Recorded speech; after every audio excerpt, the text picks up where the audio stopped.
The story begins with a line saying that mercenaries who don't perish are third rate. Next, we see a knight with his sword, and it's explained why they rake in so much cash. And so, that reason would be because they're expected to happily pass on for their employer. And so when hearing this kind of nonsense from employers every single day, something is being poured into a liquid, and a hand tosses the liquid from a flask onto the fire, and the narrator wonders what more he could possibly do. In that moment, we see a man sitting alone, reflecting that this is the mercenary life. And the main character then says that all the nobles are truly the same. He gripes that when they need them, they promise land and even important titles. But in the end, they all go back on their word with ridiculous excuses, as if the whole thing was planned. Standing on a fortress wall, the man says that what they just told him takes the cake. Then, with a cynical smirk, he wonders if he heard the words correctly. The camera pulls back, showing our character and another man up on the wall. He addresses the other man, who appears to be a guard commander, and so the commander glares at him and says he didn't hear wrong, and that he wants the mercenary to meet his end. Jake asks if the noble forgot who he is, but the other confirms he is the captain of the Fang mercenaries. With that, Jake cracks a smile, thinking it's a joke, since the man knows who he is. And so, he continues, saying that otherwise, there'd be no way he could give an order like that. The order would be for a simple mercenary like him to pass on fighting like a noble knight. So, we see the scene from behind Jake, who stares down the commander in front of him. The commander then seems to reconsider his words and admits he spoke too hastily. The commander apologizes if he made Jake misunderstand, but the mercenary gets suspicious about the word misunderstanding, and so the noble explains that he only wanted to give the mercenary captain a final mission, and Jake listens intently while the commander explains that because of their repeated defeats, the odds are heavily stacked against them, and the city is being destroyed amid the flames, and so that a group of knights is shown, and the commander continues explaining the situation. He reveals that the rebels' blades are at the throat of House Crawford, which defended this place for generations. The noble admits that with nowhere left to retreat, his words came out in a rush. Jake then smiles and says he completely understands the commander's situation. With a sinister grin, he comments that given the circumstances, it makes perfect sense, and the narrator thinks it's time to bail, and that it's a shame, as the noble was once talented and one of the more reasonable ones. Jake thinks about this final mission and wonders if they'll secure an escape route before the final payment. But the commander reveals the mission is simple, and that the next day, the rebels will attack with everything they have. He wants Jake and his men to hold the enemies until his lord can safely escape. If that's not possible, he asks them to fight by his side at least until he, himself, perishes in battle. To convince him, the noble offers a large red jewel as payment for the service. The noble says the jewel would cover costs for 3 years, but Jake suddenly attacks him, driving his sword into him. Shocked, the commander asks what on earth the mercenary thinks he's doing. Jake replies furiously that he is the one who should be asking that, and if the noble thought he was an idiot. He yells that this order is basically for them to serve as human shields for the noble's escape, and so, Jake concludes that even if they fought, they'd only buy a little time, and that they're being thrown away so the Lord can run. And Jake questions the plan and asks what would happen if they pulled off a miracle and won. The commander looks at Jake and starts talking about the nature of mercenaries, and he says they are mercenaries, not knights, so the enemy wouldn't pursue them after their passing, and so, the main character gives a mocking laugh and says that would perhaps happen if the world worked the way it should. With a sinister smile, he reminds the noble that his mercenary group is well known. He explains that to the enemies, his group is a despised adversary they swore to wipe out at any cost. And the scene then shifts to a forest where a knight is coughing while another watches him from afar. Suddenly, a mysterious hand grabs the arm of the recovering knight, and so the soldier is dragged behind a tree and attacked while knights approach in the background. Next we see the knight being violently hit by a surprise attack. His companions look on in shock and confusion, not understanding what's going on, and so then it's revealed that the attacker is Jake, who says coldly that this is an ambush. Whoa! One of the knights yells in despair that they aren't their own troops, but the Fang mercenary band. A noble on horseback accuses them of disguising themselves using the armor of their fallen comrades. He shouts furiously that the mercenaries don't have an ounce of honor, but Jake moves quickly and attacks him, giving him no time to react to the blow. After a quick moment, the noble is already on the ground, completely defeated by the main character. We see Jake's cold, determined look from beneath his bloody helmet. Back in the present, the jewel is on the ground, and Jake reminds the commander how many leaders he's already eliminated. And so, he glares at the noble and says the enemies are more interested in finishing them off than the lord. When see the commander gritting his teeth, clearly frustrated with the situation. Then Jake accuses him, saying he was counting on that too, planning to draw all the attention onto them. The noble responds with a serious look that all he asks is for the mission to be completed. He continues and threatens the mercenary, saying if he refuses, he'll have to take him out and assume command. With that threat, the main character leaps back, distancing himself from the commander on the wall. And so, Jake stares at him in anger and says he thought he was different, but he's actually the worst kind of scum. The noble then turns around and offers sincere apologies for his words, but Jake replies that there's no need for apologies, and that this works out for him. The mercenary explains that he can deliver the commander's head to the enemies camped out there without feeling bad. The noble asks if he plans to do that to save his own life, and Jake confirms he would love to do that and run, but the commander realizes that the mercenary has already made sure they can't simply walk away. The captain then says he'll do what he can until the end, and that if they deliver 2 heads, the enemies will be satisfied. The commander is confused by the number 2 and asks if, to save his subordinates, he wonders if Jake is planning to offer his own head as part of the deal. The main character explains that every one of his men was dragged into that mercenary life by him. He continues, saying they trusted him and followed him, so he needs to take responsibility. With his sword in hand, the man declares himself their captain, ready for whatever comes. The noble watches him with a look of admiration for his leadership stance. Then he lets out a laugh and agrees with the mercenary captain's words. And so, the commander concludes by saying that is the true meaning of leading other people. The commander regrets the situation and says if his lord wasn't Zara Crawford, things would be different. So he then says he wishes Jake had been his lord instead of the current one. After hearing those words, the mercenary captain advances rapidly in the noble's direction. With a furious and determined look, he prepares to deliver a fatal blow. The noble, for his part, stands still, seeming to accept his fate before the imminent attack. And so he then asks Jake not to forgive him for what he did and for what he became. The main character keeps his gaze fixed and cold as he continues his attack against the commander. The noble is struck and thinks things turned out as he feared, but the difference in power was too great, so reflects on the unfairness of talent and accepts his end at the hands of the mercenary captain. Wounded, Jake thinks he instructed his men to run if he didn't return, and that he can depart without worry. He reflects that he was always ready for this kind of end, but he still has one curiosity. In his final moments, he wonders how far he could have gone if he had the same opportunities as the nobles. Everything goes dark, and a distant voice asks him to wake up from his deep slumber. The scene shifts to a luxurious room where a young man with orange hair asks someone in the bed to wake up. The blonde person in the bed slowly opens his eyes and asks confusedly who that boy is. He looks at his own hand, which is now pale and delicate, with a ruffled sleeve. The boy shakes him desperately, yelling for him to wake up, which leaves him even more shocked. Suddenly, he's slapped across the face and is completely bewildered, wondering what happened. Annoyed, he questions who would hit someone out of nowhere while the boy asks him to calm down. The main character, now in the body of a young blonde man, sits up in bed and is called Young Master Lucian. Completely shocked by the situation, the main character can only ask what's going on. He then sits up in the luxurious bed and looks around, trying to figure out where he is. Looking at his own hands, he feels that something is very wrong with his body. He wonders where his rough, scarred hands from his time as a mercenary went.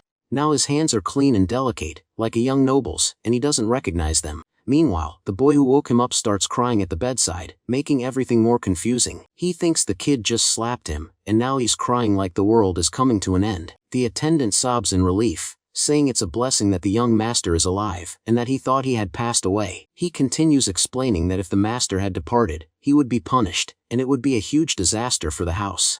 The former mercenary wonders what kind of nonsense the kid has been saying since he woke up. He reflects on the terms personal attendant, young master, and or house, and realizes none of it makes sense to him. More than that, he is absolutely certain that he expired in that battle in a way that no one could have saved him. He then touches his own neck, wondering how his head can still be attached to his body. Amidst the silence of the luxurious room, he starts putting the pieces of the puzzle together. Putting all the information and what he's seen so far together, he arrives at a single, astonishing conclusion. He gets out of bed, understanding that somehow, he ended up inside the body of a complete stranger. And not just any stranger, but a youth with a face he considers incredibly handsome.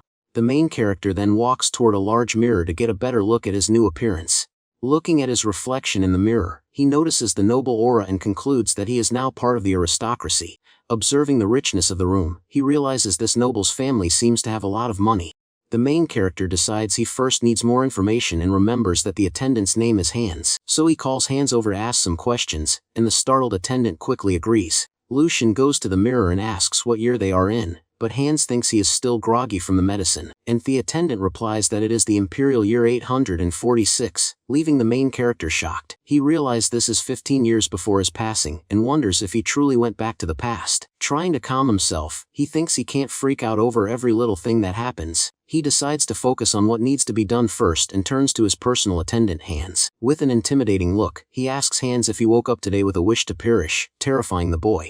He questions how a simple attendant dared to lay hands on his master's body without permission. Lucian asks if the house rules changed while he was unconscious and demands an answer. Then, with a serious look, he asks the most important question and wants to know who he is. Hans is completely shocked and speechless by his master's question. The attendant bows, desperately begging forgiveness for being rude and losing his composure earlier, so reveals that his master's name is Lucian Valdek, the third son of the great house Valdek. Hearing the name, the main character is surprised and thoughtful about the revelation. The flag with the family crest is shown, and he realizes he knows that name, and so wonders if they are referring to that famous and powerful House Valdek. House Valdek is a noble family that supported the empire for generations. It's a prestigious family that serves directly alongside the emperor. They possess power almost on the same level as the imperial family itself, being a true great house. The main character thinks he actually knows that house well because 15 years in the future, and so he reveals that House Valdek was the place where he worked for years as a simple guard. Now, after perishing in battle, he wakes up and discovers he is the third son of that very house. Unable to believe the irony of the situation, he thinks this must be a big joke from fate, and so reflects that throughout his life, because of his humble and poor origins, and so the former mercenary had to endure every kind of difficulty the world threw at him. And now, after everything he went through, he receives this kind of unique and unexpected opportunity. He remembers his last question about how far he could have gone if he had the chances of a noble, and so he decides that if this is what fate wants, he will accept the challenge with everything he has. And so with a new determination, he opens the room's windows, letting the sunlight stream in, and so declares that he will show everyone how far he can go and how he will live this new life. The camera then focuses on the grandiose and luxurious Valdek family mansion in the daylight. Walking through the corridors with Hans, he reflects that this is Archduke Valdek's property. He thinks he's seen many places as a mercenary, but this is by far the most extravagant of all. And above all, it's the place he'll have to get used to as quickly as possible. However, as he walks through the mansion, he realizes something still bothers him quite a bit, and so notices the strange way the servants keep looking and whispering about him since earlier. The main character feels that the glances he receives from them are anything but normal, and something is wrong. He asks Hans if it's his imagination, but the attendant reveals that since he isolated himself, the young master hasn't seen anyone besides him for 1 year and 2 months, leaving the main character stunned. The main character wonders what kind of story this is and what drove the young man to lock himself away for so long. He reflects that nobles think differently, but in this house, it wouldn't be possible to act as one pleased. That's because the man who protects the empire with unshakable principles, Archduke Sigmund, is here, and the former mercenary concludes there's no way that man would simply watch his son rot in his room. At this, he thinks that either Lucian was a problem child or there was a reason for the Archduke to ignore it. He decides that until he finds out what happened, he would avoid meeting the Archduke, but someone interrupts him. An older man approaches and says the report on his recovery was true. The butler introduces himself and says he couldn't be happier to see young Master Lucian after 1 year. He then asks if Lucian has any trouble moving, and the main character recognizes him.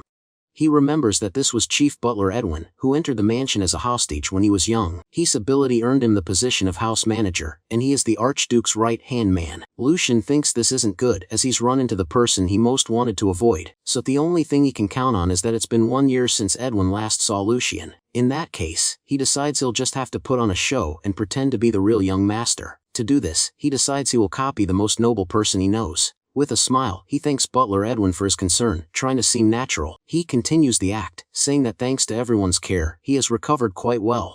Lucian explains that he came out to see the house and that it was lucky to run into the butler right away. And then he asks if there have been any problems in the family while he was absent. Edwin smiles and replies that House Valdek is well and prosperous, and he is happy to see him well too. And so Lucian smiles and says that with Edwin guarding the place, there couldn't be problems, and he thinks the butler didn't suspect a thing. And so then turns to leave, saying he will return feeling peaceful because he's tired from having gone out for the first time in a long time. But the butler interrupts him and asks the young master to forgive his audacity at that moment. He then asks Lucian to postpone his return for an instant, and the main character turns around, surprised by the request. The butler reveals with a serious look that someone wishes to see him at this moment, and so the main character feels uneasy because he already imagines who the person wanting to meet him is. The scene shifts, and we see Lucian in a large office before a man sitting at a desk.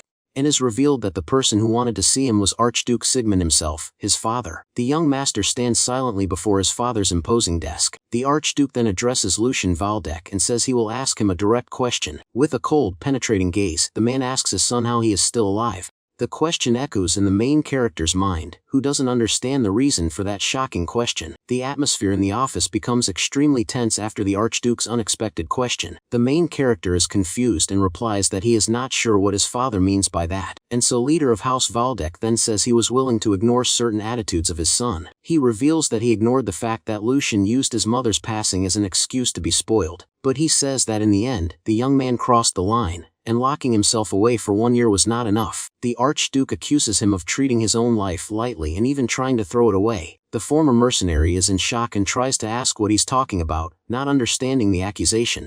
He then remembers Hans crying and realizes that the crying was because the real Lucian tried to end his own life. The main character then remembers the scene of the attendant crying and understands the reason for such despair. He tries to explain himself to his father, but the Archduke interrupts him and tells him to stop stalling. The man demands that Lucian immediately say what he has hidden in his petty heart. The Archduke accuses him of trying to put sleeping pills in his own father's mouth. Sock. Lucian hears the accusation that he wanted to drug everyone and is left without a reaction. At that moment, he finally understands why he has no memories of Lucian from his past life. He remembers that as a guard 15 years ago, he worked in the house, but that boy, the third son of the Waldeck family, was actually already expired at that time. The narrator then formally introduces us to Grand Duke Sigmund Waldeck. So, it is revealed that he has 4 children, and each of them is from a different mother. And so, during his 10 years as a guard, the main character encountered the other 3 children and their mothers. But he never saw young Lucian or his mother even once. It turns out that the boy's mother had passed away young due to a mysterious illness. And not long after, Lucian himself followed her to the grave for no apparent reason. At the time, the former mercenary thought the 2 of them were just weak, but that wasn't the truth, and his mother's passing and his unstable position in the family was too much for the child to bear. In the end, desperate, he chose to take an almost fatal dose of sleeping pills. So, he only wanted to get his father's attention but didn't count on the weakness of his body. After 1 year isolated, he couldn't resist the effect of the medicine on his system, and with that, he simply ended up passing away alone in his dark, solitary room. And so main character thinks the Archduke is being quite reasonable about the situation. He reflects that no matter how powerful he is still a father and must be hurting inside. But the former mercenary quickly realizes it's not the time to feel bad for someone else. He is the one about to be tossed off the cliff, and his father made it clear that it was his last chance. That was a final warning, and the young noble can already hear the sound of something breaking. It was the sound of cracks forming all over his golden future that he had barely secured. He knows that if he says a single word that doesn't satisfy the Archduke, all will be lost. At best, he would be sent to a remote monastery as a priest forever, or he would be dragged to a frozen territory to fight beasts and live like a nobody. But the main character won't accept that because this is a new life he barely managed to grasp. He won't let a family drama ruin this precious path that lies ahead of him, and so he addresses his father and says that since he asked him to be honest, he will do so. The young man sincerely apologizes for tarnishing the Waldeck name and for causing so much worry. He takes the blame without excuses and says he will accept any punishment his father deems appropriate. The Archduke thinks for a moment and says that saying that now won't change what's already been done, and so he then looks at his son and asks if it wouldn't be good for him to simply be happy. Lucian is confused, and the father repeats that what's done in the past cannot be undone, and because of that, the life that was rescued from the brink shouldn't be tied to the past anymore. The camera focuses on the main character's boots as he listens to his father's words. With a new determination, he declares that he intends to stop chaining his life to the past. He smiles and says he will live sincerely for the future and asks his father for a word of encouragement. The young man continues arguing that a repentant son should be truly forgiven by his parents. Furthermore, he asserts that parents, in turn, should gladly embrace that repentant son. Butler Edwin observes everything from afar and thinks the change in his master is unbelievable, and he felt that something had changed in the young man, but this attitude was more than he expected to see. And so Edwin wonders if that is really the same young Master Lucian he knew before. The one who used to shrink and run away from everything now showed impressive confidence. Meanwhile, father and son continue to stare at each other in a tension-filled silence in the office. The Archduke then breaks the silence and asks how his son dares to lecture him on a father's duty. And so, we see the face of the leader of House Waldeck, who looks furious at the boy's audacity. The man then stands up and says he's truly lived long enough to have seen everything. The main character understands that his risky plan worked and is relieved by his father's reaction. With a subtle smile, he thinks to himself that his performance worked perfectly. Sweeting a little, he celebrates that the answer wasn't to bow down but to face the situation head on. He knew that the Archduke values a wild fighter much more than a timid mouse. That was the Grand Duke he knew from his past life as a simple guard at the mansion. And so father says his son came back from the brink and even learned to be bold. Then the Archduke asks directly what Lucien Waldeck plans to do from now on. The young man closes his eyes for a moment and replies that first of all, he needs to do one thing. He intends to fix his ruined body, and after that, we see an image of him as a swordsman. And so we see the image of a knight with his shining sword, who seems to be an inspiration for the main character. With a new confidence, Lucien declares that his plan is to learn to use the sword correctly. And so the Archduke questions his decision, and the young man admits his body is weak, but he'll figure it out. His father watches him in silence, seeming skeptical but still curious about his son's change. And then the leader of House Waldeck says the boy talks a good game, but words aren't everything. He continues, saying they will soon see if all that is just empty talk without substance. Next, the Archduke orders the butler to bring that thing back to the young master. The butler explains that a few nice words don't mean as much as what he's about to receive. Lucien gets a little uneasy and confused, not understanding what his father and the butler are planning. Edwin bows and says he understood the order and will arrange for that immediately. The main character wonders what this thing they mention could be. The scene shifts to the outside of the mansion where some men are carrying boxes from a carriage. We see two servants carrying a huge and heavy wooden chest into the residence. The chest is opened, and to everyone's surprise, it is completely filled with gold and jewels. And Sons and Lucien are shocked, and the main character thinks that this must be a joke. Looking at the fortune, he realizes that this is the wealth of a great noble house, and so holding the coins he wonders if that entire amount is just for a single month. With a malicious smile, he thinks that with so much money his plan is totally viable. He'll be able to rebuild his fragile body and create the elixir he so needs to become stronger. The camera then shows us a huge and beautiful greenhouse where he will probably find the ingredients. Elsewhere, we see the Archduke and his butler walking through a greenhouse full of flowers. The butler then comments that that place was what the late Archduchess loved most in life. He had stopped frequenting the place, so his return now was quite significant. The reason for this return is due to the great and unexpected change in young Master Lucien. Edwin thinks that being the son of the woman he loved so much, the Lord wouldn't abandon him so easily. We see the Archduke walking alone amidst the flowers that his late wife loved so much. The butler then reflects on the past and thinks the young master was truly pathetic, and so remembers how the young man always looked around, afraid of everything and everyone. He was like a beaten dog that whimpered as soon as someone raised their voice near him, and so his attitude was so different from his mother's that the Archduke thought he had only inherited her looks. But today, for the first time, the chief butler saw himself in a completely different situation. He started to think that perhaps he was wrong about the young master's true potential. The Archduke then asks if Edwin saw how Lucien looked him in the eye and spoke his mind. The butler says he has a kind heart and only hesitated for a while but still carries the Lord's blood. The leader of House Waldeck, however, seems skeptical and says that remains to be seen. He explains that what is to come cannot be overcome with just mere nice words. At that, Edwin changes the subject and says there is only one problem that needs to be resolved quickly. So Lucien's financial support was resumed, but there are signs that some of the funds are leaking out. After investigation, it appears that the second young master, Jordi Waldeck, is involved in this. Jordi fired Lucien's maid to control him, and the Archduke says he is capable but narrow-minded. The Archduke says Jordi's resentment is understandable, but he didn't think he would be so persistent. Edwin asks if he should intervene, but the Lord refuses, and the butler worries it might be too much for Lucien. The father says this is the price the third son is paying for wasting the last 1 year. He sees this as a test, and if Lucien can't handle it, there will be no hope for him. And so leader of House Waldeck concludes that the family's blood is a key, but the person needs to open the door. Then a few days pass, and the routine in the great and luxurious Waldeck mansion continues as always. Two maids gossip, wondering how many days the young master has locked himself in his room again. We see Hans with an annoyed face because 3 days have already passed since the funds started coming again. The young master's personal attendant seems completely shocked by what is happening, and so remembers when the master said the conversation with his father went well and the financial support returned. And the image of the chest overflowing with gold and precious jewels comes to his mind at that moment. And so Hans thinks that knowing what their relationship was like, it must not have been easy for the master at all. And so, the attendant believes his young master needed tremendous courage to confront his father like that. Moved, he thinks Lucien is resolved to move forward even with his sadness on his back. But now he sees his master playing with the gold coins in a very strange and suspicious way. The main character's eyes shine with an almost maniacal intensity as he stares at the treasure. With a sinister smile, he thinks that with so much money, he can finally do what he wants. His big plan is to rebuild his weak and fragile body by creating a powerful secret elixir. The scene then shifts to a room where Lucian is busy preparing some mysterious potion. We see the young master completely focused on his work with a very determined expression.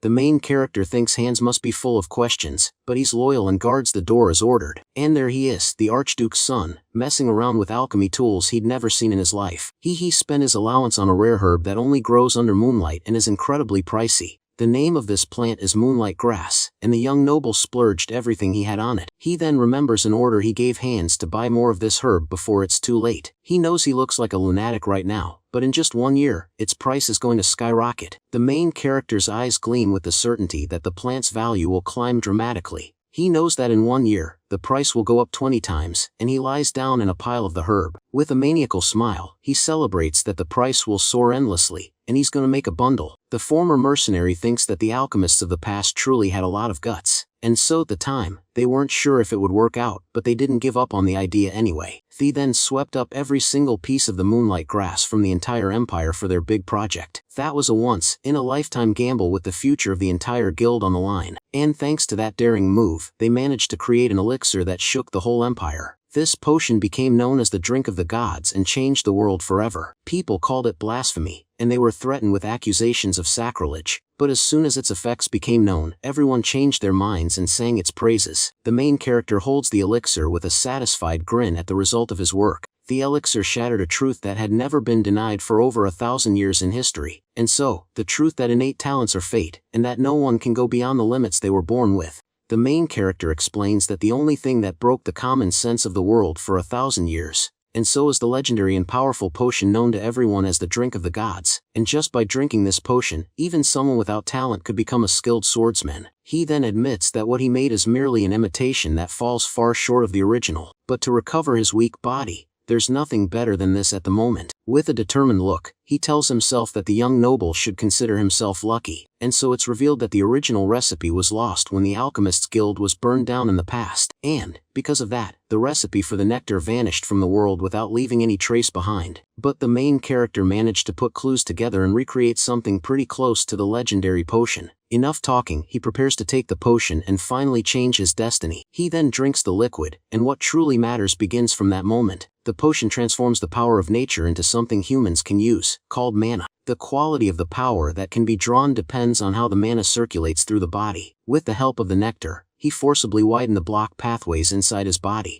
But even with the channels open, he wonders what on earth is happening to him. Instead of feeling the pain of resistance, the mana flows smoothly, as if it were natural. He reflects that even a newborn's body has impurities that block circulation. Surprised, he asks himself if the young noble's body is special in some way. He questions if Lucian might be one of those monsters people call a genius. The scene then shifts to a city at sunset, indicating a passage of time, and see Hans waiting outside the window while his young master is inside. The attendant seems restless and nervous as he paces back and forth in the corridor.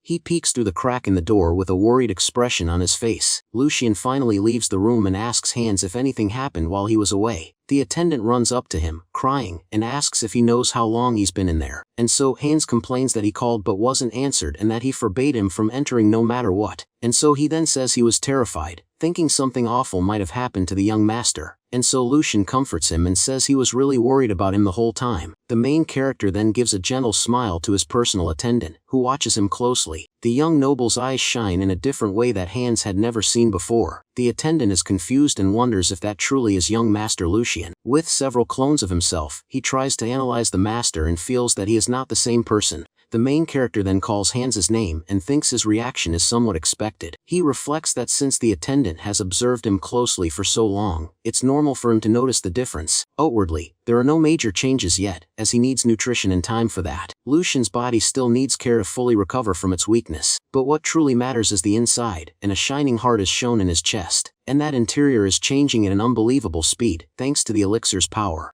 The main character understands that Lucian's natural constitution is what made all this possible, and he is certain that the young noble's body is the key to his future success. And so this body's potential puts him in the same category as those who changed the world forever. With a confident smile, he thinks that if everything goes well, he can surpass his mercenary self in 1 year. He then tells Hans that in a way, he owes this opportunity to him, and the attendant looks confused. The main character grabs him and says that reward and punishment must always be clear and direct.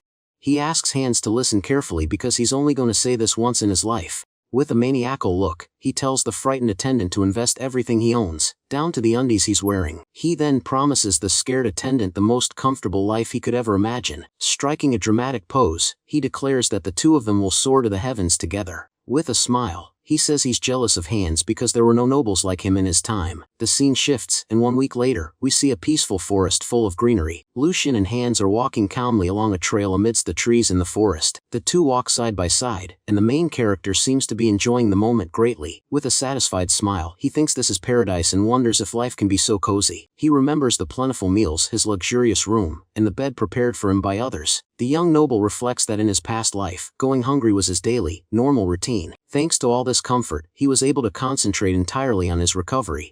Furthermore, he also resolved something that had been bothering him quite a bit since he woke up, the existence of Jake, the guard of House Valdek that he was in his past life. He checked with the current guard captain and found out that no one matching him had applied. And the shift he used to cover is now being done by a guy he's never seen before in his life. He thinks that honestly, this is for the best, as there's nothing good about meeting his old self. The main character admits he doesn't have the courage to face who he was, and would pass away from embarrassment, and Hans then notices his master trembling and approaches, worried about what might be happening. The attendant calls his name, and the main character turns around with a serious, very determined look, and Hans asks if he really plans to enter the training grounds they were approaching, and reminds the young master that he always said he hated even stepping near that place. Lucien pretends not to understand, but the attendant confirms that he swore never to go back there. The reason was because the second young master chastised him during training last time. From Hans's reaction, the main character realizes what happened in the young noble's past. To intimidate Lucien, the second son used sword training to terrify him.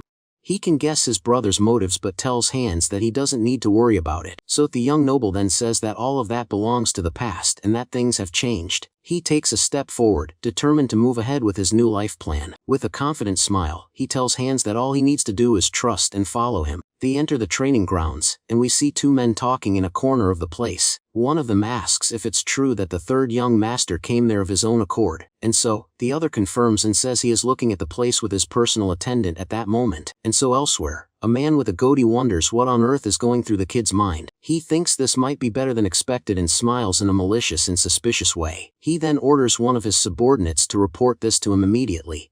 With a malicious grin, the man says he'll make sure the meal is well prepared when he arrives. Lucien looks around and thinks the place is much better than he expected, in a good way, and he notices that there are many spare weapons, and he doesn't even need to worry about breaking them. Furthermore, the space is wide and perfect for moving and seriously training his moves. And the most impressive thing is that all of that is just a private facility for a single person. He reflects with a sad look that if he had trained in a place like this, his men might have lived longer. At that moment, the man with the goatee approaches, and says his eyes weren't deceiving him. He continues, saying that it really is the third young master, and he was so surprised he didn't want to believe it. The memory of Lucien running away the moment young master Jordi taught him is still very vivid, and Hans looks worried as the man continues the provocation in front of the two boys. With a mocking smile, he compares him to a lamb being chased by a hungry wolf. He says that maybe that's why the young master still seems scared of that place now. The man then criticizes Hans's presence in a training ground sacred to warriors. He then introduces himself as Hendrik and formally greets young master Lucien. He reminds him that a year ago, he helped guide his form along with the second young master and wonders if he remembers. We see a memory of young Lucien trembling with fear during training with his brother. With a satisfied smile, the man says it was a truly enjoyable moment for him. And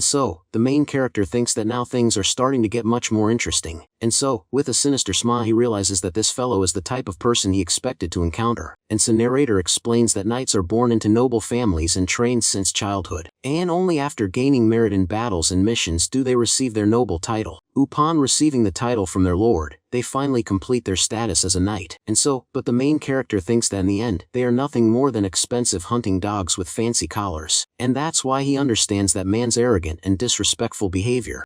They are always very polite to the lords who provide them with wealth and also much honor. This arrogant attitude is a common characteristic among knights from noble families. Lucien's bad reputation in the family also probably plays an important role in this. They are like loyal hunting dogs who serve their masters in exchange for power and status. But mainly it's because they are supported from behind and feel completely untouchable. Honestly, the main character is already starting to get tired of that arrogant attitude, and so he would love to give them an intense training session and fix their mindset from the start. And he fantasizes about how fun it would be to teach that man and his arrogant brother a lesson. But he knows that if he did that, the Archduke wouldn't just stand by without doing anything. Knights are the central force and valuable assets of an important noble house like theirs.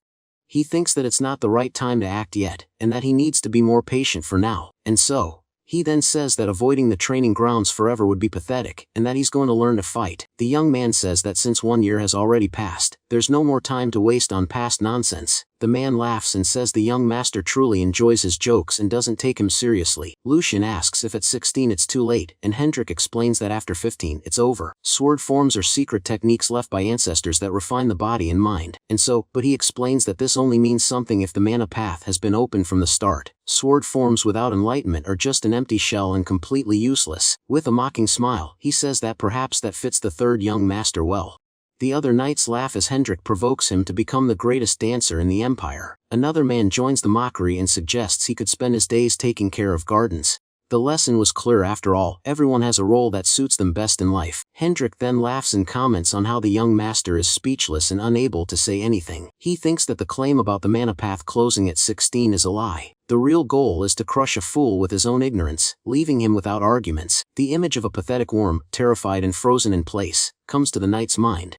Lucian then says that what Hendrik is talking about seems a little different from what he knows. He asserts that the mana path closes at 25, so it's fine to learn now. He then asks if his brother Jordi thinks the same way and says that this is common knowledge. Hendrik realizes he can't argue after he invoked the second master's name, the main character understands that even his brother said that and realizes the seriousness of the situation. He then grabs Hans's head and says it looks like House Valdek is heading toward ruin, and Hans is confused and wonders why he is suddenly being dragged into that discussion. Lucian yells that that's the basics, and that even a stray dog would know, and wonders how he doesn't know, laments how many talented people had their chances stolen because of that wrong knowledge. The young noble then says that thinking his brother has an empty skull is maddening. He yells that if what Hendrik said is true, this is a disgrace to the house and a clear crisis. With a sinister smile, he says he doesn't believe the knight would try to trick him with such nonsense.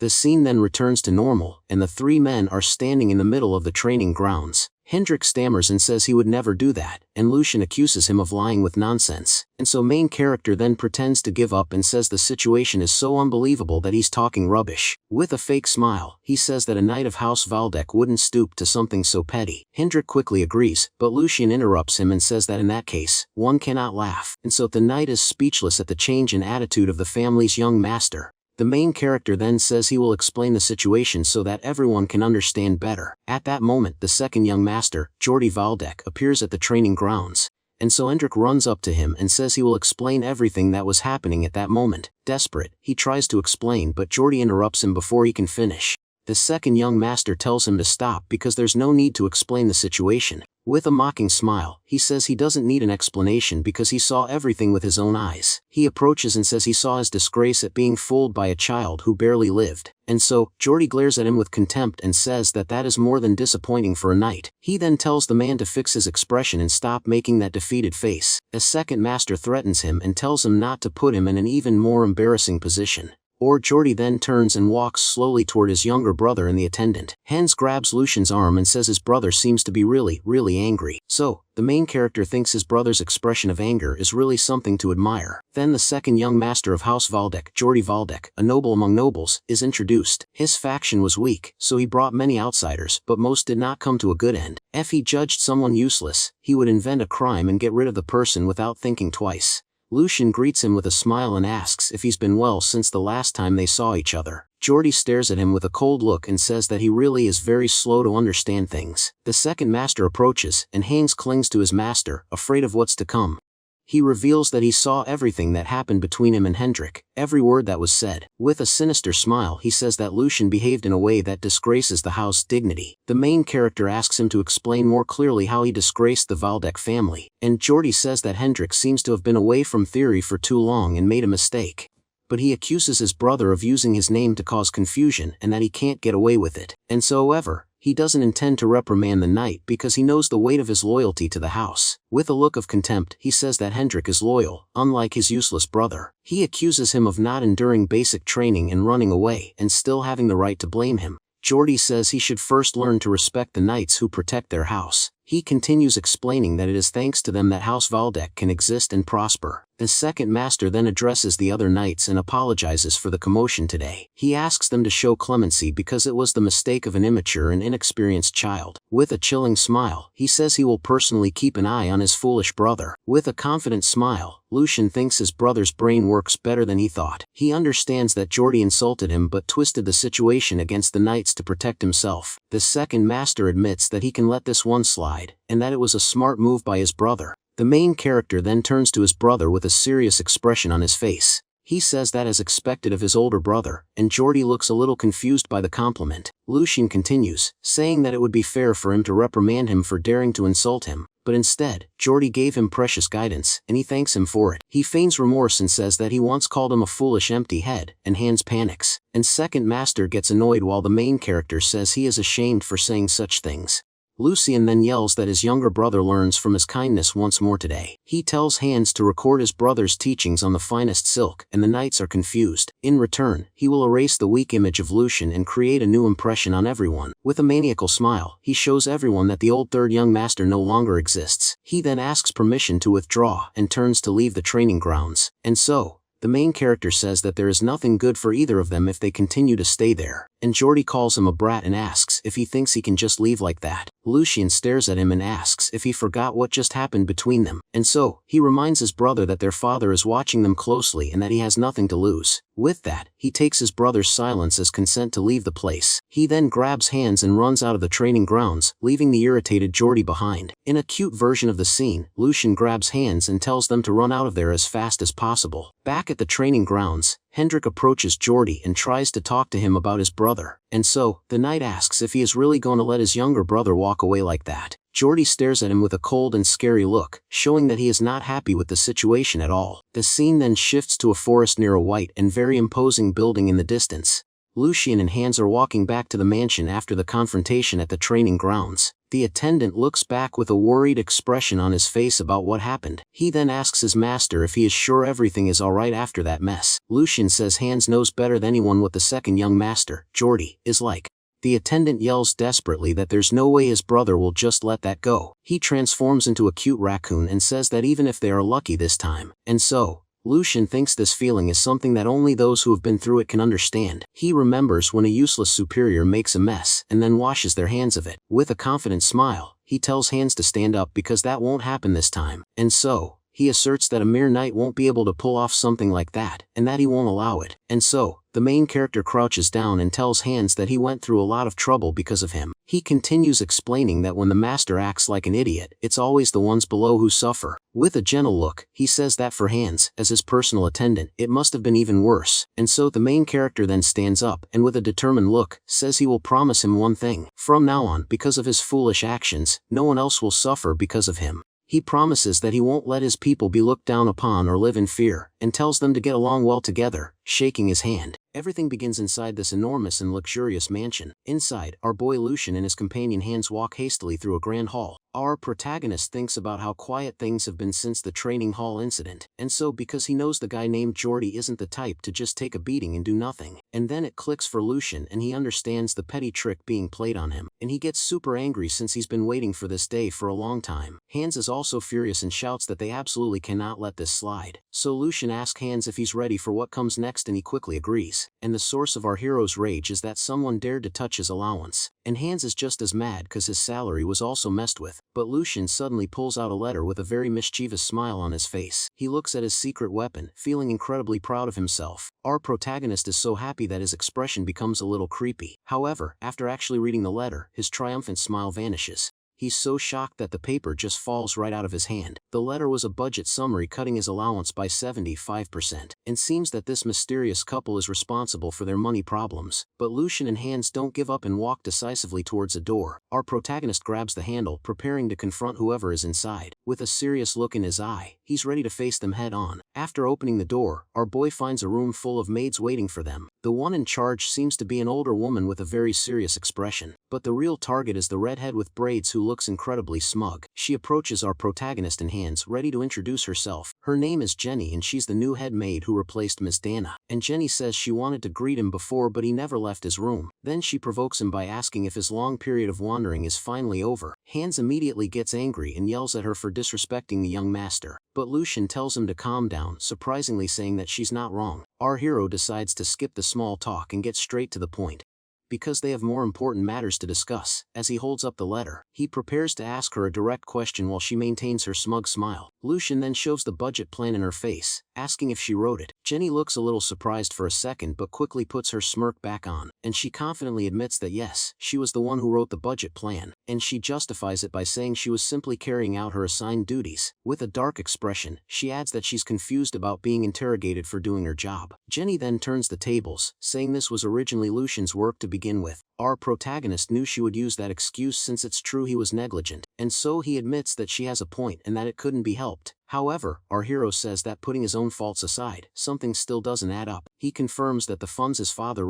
issued were for raising the servants' salaries, and so was meant to be compensation for everyone who suffered due to his negligence. So Lucian directly asks why Hans' salary was cut instead of being raised. Our boy questions if she thinks her little scheme wasn't too obvious, and so Jenny feigns innocence and says it must have been a mistake from being overworked. She then claims that everyone present can testify to how hard she works, but all the other maids look incredibly scared, pressured into a corner. They nervously agree that Miss Jenny has been exceptionally busy lately. Our protagonist just watches this pathetic display with a knowing look. He even lets out a slight smirk, clearly seeing through her manipulation, and so then Lucian suddenly turns to leave, telling Hans that they're going back, and so cryptically says that the maids' bodies are here, but they obey someone else. But just as he is about to leave, our protagonist stops in his tracks. He turns around to ask the head maid one final question, telling her to answer carefully. Our hero coolly asks if she knows who the master she is supposed to follow is, yet Jenny just maintains her smug and confident smile completely unfazed. We get a low-angle shot of the deserted street at night. The focus then shifts to a sign for a tavern hanging outside a building. The scene changes to inside a tavern where Hans asks why they are there. He is completely confused since our protagonist said they were going fishing,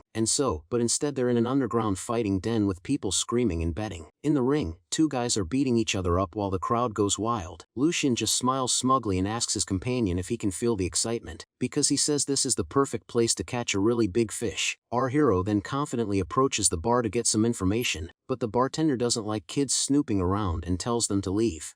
He clearly looks annoyed by their presence in his establishment, so Lucian pulls down his hood, asking why a gambling den is being so picky. With a sly grin he asks if the man isn't accepting new customers. Then our boy's internal monologue begins, explaining why he's being so careful. The first reason is that Jenny is not just some simple head maid. She is the daughter of Geordie's nanny, making the situation very complicated. And the second reason is that his own side's chain of command was a mess. So since the whole situation is beyond common sense, he needs a proper solution. Our protagonist already has a plan in mind to deal with all of this, and the scene then shows the back of a man who is presumably their main target. He seems to be a noble, just calmly enjoying a drink by himself. In that case, Lucian decides that he's going to show him who is the boss. The scene then cuts to a poker table full of cards and chips, so our protagonist grabs a deck ready to put his master plan into action. He then shuffles the cards with incredible skill, looking like a total professional. With a confident smirk on his face, he shows off his ace, ready to dominate. And just like that, our boy easily wins round after round, stacking up the chips. The whole crowd is completely amazed by his talent, wondering how he keeps winning. His opponent looks totally defeated and quickly stands up, announcing that he quits. But our hero just casually flips a chip, taunting him for giving up so easily. Lucian asks him why he's leaving so soon when the fun was just getting started. While Hans freaks out in the back, the man says he has to go right now. Now surrounded by mountains of chips, our protagonist asks if anyone else wants to play, and his eyes scan the room because he's waiting for his real target to show up. He even puts his feet up on the table, showing everyone how bored he is. Suddenly a door opens with a bright light, revealing a very imposing figure. Lucian looks up with a grin and says, there he is as his big fish arrives. The very large and intimidating man calmly buttons up his shirt as he enters. He has a scar on his face and a serious expression, looking very dangerous. The man apologizes for his late greeting, recognizing our hero's importance. He then introduces himself as Hugo, the manager of this entire establishment. Hugo then cracks his knuckles, preparing to deal with the troublemaker himself. The bartender then announces that due to circumstances, the establishment is now closed, and so he kicks everyone out, promising to treat them generously next time they visit. The manager Hugo says that this inconvenience is a small price to pay. Also that the young Lord Lucien can enjoy his time comfortably. Our protagonist compliments Hugo's good eye for recognizing him so quickly. Lucien says that he just came for a light change of pace and not to cause trouble, but Hugo is astonished by the massive pile of chips our boy has won, so the manager asks if our hero would mind if he personally became his opponent. Our protagonist is a bit surprised that Hugo himself wants to play against him. The manager says that as a simple manager he has a few tricks up his sleeve, and he wonders if his skills will be enough to at least pass the time. Hans immediately starts panicking and begs the young master to go home, cause he has a very bad feeling about this intimidating man named Hugo. The manager just looks on with a smug and menacing smile on his face, but Lucien calmly notes that Hans has good instincts for a personal attendant. Our boy knew from the start that Hugo was no ordinary opponent, and it turns out this guy is the infamous Black Shark Hugo, a big name who is destined to one day shake the entire underworld. And his long and difficult journey began in the dark and violent alleys of a city, and back then, all he had to rely on was his own brute strength, and he started out as a lone figure walking through the city's unforgiving streets. But over time, he gathered loyal followers who would do anything for him, and eventually, he became the king of the night, ruling the underworld of 5 territories, and this man rose through the ranks to become an incredibly powerful figure. But Lucien thinks that for now, Hugo is still just a rookie in the grand scheme of things.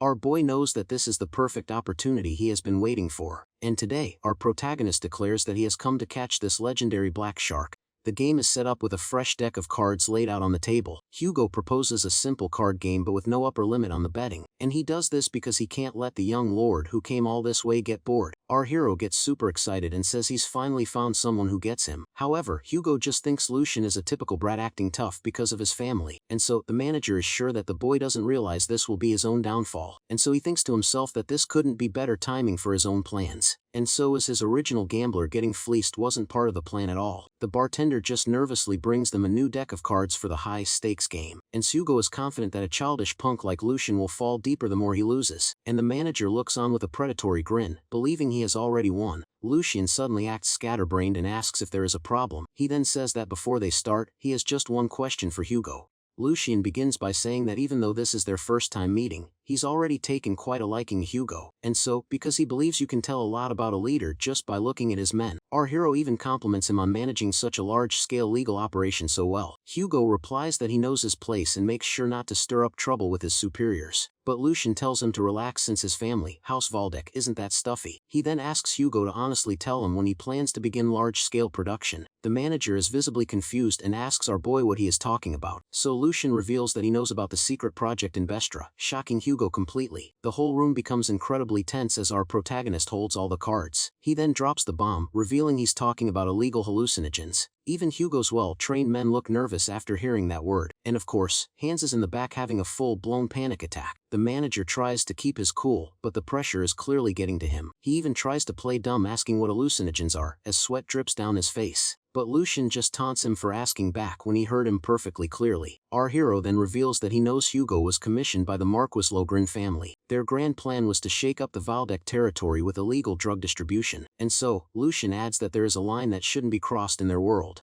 He then asks the manager directly if he agrees with that statement, putting him on the spot, and Hugo is completely speechless, realizing that our protagonist is far more impressive than he thought. A dark and heavy atmosphere fills the room as Hugo is trapped by his own shadow, because our protagonist's reveal has doomed every single person involved in this plot. Lucien knows Hugo's mind is a mess since this failure means certain death for him. The whole plan was exposed to the Waldeck family, the worst possible opponent. In the original timeline, this drug operation wasn't discovered for another 2 years. Back then, the Grand Duke raided the base only to find it completely empty. He was too late to stop them, a failure that Lucien now intends to correct. Our hero thinks about how his past experiences are proven to be very helpful. Hugo quickly tries to de-escalate the situation, calling it all a misunderstanding. He even plays dumb, claiming to be a lowly guy just trying to make a living. The manager then blames it all on a false rumor, promising to find the source himself. But Lucien is completely unfazed by this desperate and pathetic performance. He reveals he knows about the rice mill front and the secret underground passage. Our protagonist then very specific question, asking what stage the plan is at. Hugo starts sweating, shocked that the young lord knows so many intricate details. He's completely cornered, with no more room to lie or make excuses. The manager realizes that since Lucian knows so much, any more denial is useless. His hand tenses up as he considers his next move in this dangerous game. Hugo's expression turns cold and menacing, realizing that talk is no longer an option. The bartender then pulls out a knife, preparing to get violent. The bartender then tries to hide the knife he's holding behind his back, but our hero just calmly tells him to think carefully before he acts, because the real chip for this high-stakes gamble is his own life. Hugo's hand trembles as he realizes the weight of Lucian's words. He knows attacking a sign of the Waldeck family would be a foolish move. The manager imagines the grim fate that awaits anyone who crosses them. With his eyes shut tight, he knows he has to save his own life somehow. So the once proud manager immediately drops to his knees on the floor. With his head down, he desperately begs our protagonist to spare him. Lucian knew there was a reason Hugo came to find him personally. Our boy just listens with a sly smile on his face, enjoying the show. Hugo even offers to bark and crawl like a dog if it means he gets to live. Seeing their boss surrender, all of his men quickly follow suit, and so they all get on the ground and beg the young lord for mercy. Lucian just casually plays with the chips he won, considering his next move. He finally leans back and says keeping a dog by his side isn't so bad. So because he just happened to be in need of some hands and feet to use, Hugo is incredibly relieved and promises to do anything he is ordered. But our hero just looks down on him with a mysterious and knowing smile, because he knows a man like Hugo would never be satisfied as a simple hunting dog. Lucian then leans in and whispers an offer directly into Hugo's ear. He asks the manager if he wants to try becoming a real knight. This unexpected offer completely catches Hugo off guard, leaving him stunned. His mind flashes back to his painful past in the unforgiving underworld. He remembers how no matter how much skill he built up, it was never enough. He was always just a tool to be used and discarded by the powerful nobles. A past filled with endless betrayals and the constant humiliation of begging for scraps.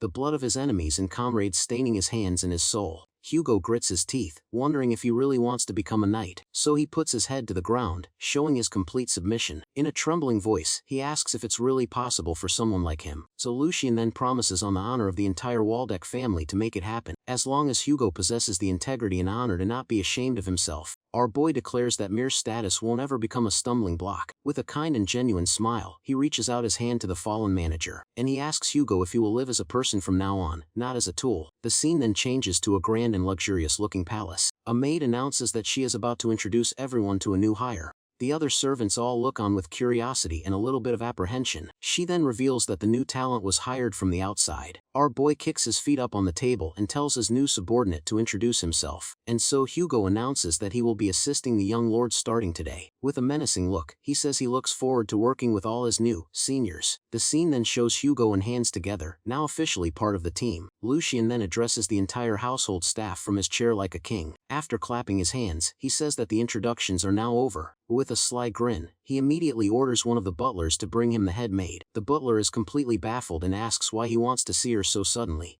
Our hero says the head maid should obviously greet the new hires as well, but the staff remembers their smug and intimidating boss Jenny. They know they have no choice but to report this to the busy head maid first. Lucian just watches this unfold as their behavior is exactly what he expected. The head butler tries to keep everyone calm, seeing how the staff is beyond reason. In their eyes, our protagonist is just a rotten rope, not a master to be trusted. The quill on the desk symbolizes the shift in power that is about to happen, so the butler desperately begs the young master to consider their difficult situation. He reminds Lucian that Lord Geordie himself pays special attention to the head maid, and so the other servants are terrified, asking why our boy is deliberately fanning the flames. So Hans grits his teeth, frustrated that they just want to live quietly under corruption. So he finally snaps and yells at all of them to get a grip and do their duties. And with a fiery passion, he reminds them that the real master of this house is Lucian, and not the second young master Geordie who has been pulling the strings from the shadows. But Hugo calmly tells his new senior, Hans, to just leave this problem to him, and so cause he knows that sharp words are too good for people who won't listen to reason. So he reports to Lucian that he already knows exactly what he must do now. With a dark and menacing look, Hugo says drilling loyalty into them is a simple matter.